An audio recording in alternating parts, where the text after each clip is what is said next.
High সবাইকে, আজকে আমি বানাবো ডেট অ্যান্ড ওয়ালনাট কেক। এটা বানানোর জন্য আমি 15 পিস মতো খেজুর নিয়ে নিয়েছিলাম। দেন সেইগুলোকে একটা বাটিতে নিয়ে তার মধ্যে আমি 1 কাপ গরম দুধ নিয়ে নিই। আর সেই দুধটার সাথে এই খেজুরগুলোকে আমি 15 মিনিট মতো সোক করার জন্য রেখে দিই। দেন তারপর আমি ওই খেজুরগুলোকে মিক্সার গ্রাইন্ডারে একেবারে পেস্ট করে নিই।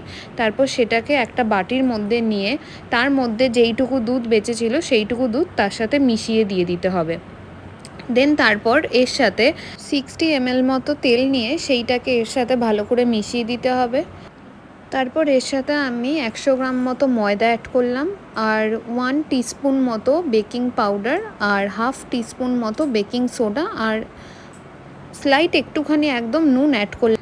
এই কেকটার কনসিস্টেন্সি একটু ভারী হবে, কারণ এর সাথে ওয়ালনাট মেশাবো। তো সেইটা মেশানোর সময় যদি খুব কনসিস্টেন্সি এর পাতলা হয় তাহলে কী হবে, নিচের দিকে পড়ে থাকবে সব ওয়ালনাটগুলো, সব ইভেনলি মিশবে না। তো এর জন্য এর সাথে পরে আমি স্লাইট আর একটুখানি দুধ অ্যাড করেছিলাম। কনসিস্টেন্সিটা কিছুটা যেরকম তোমরা ভিডিওতে দেখতে পাচ্ছ এরকম টাইপের থাকবে। এখানে আমি একটা সুগার ফ্রি বানাচ্ছিলাম আর আরেকটা সুগার দেওয়া বানাচ্ছিলাম। তো যেটা সুগার ফ্রি হচ্ছিলো সেটা আমি ফার্স্টে আলাদা একটা কন্টেনারে ঢেলে নিই। তারপর এর সাথে আমি ব্রাউন সুগার অ্যাড করে দিই। অ্যাড করে আরেকটা কন্টেনারে আমি এটাকে নিয়ে নিলাম। তারপর এর সাথে এর ওপর দিয়ে আমি কিছু ওয়ালনাট অ্যাড করে দেবো, আর একটায় আমি চকো চিপস কিছু অ্যাড করলাম। তারপর এটাকে 180 ডিগ্রি সেলসিয়াসে 30 মিনিটসের মতো বেক করে নিতে হবে। তারপর রেডি হয়ে গেল আমাদের ডেট অ্যান্ড ওয়ালনাট কেক। এই যে আমি এখানে কেটে দেখিয়ে দিচ্ছি, দেখো খুব সফট হয়েছিল আর খেতে তো অসাধারণ হয়েই ছিল। আজকের মতো টাটা, বাই বাই।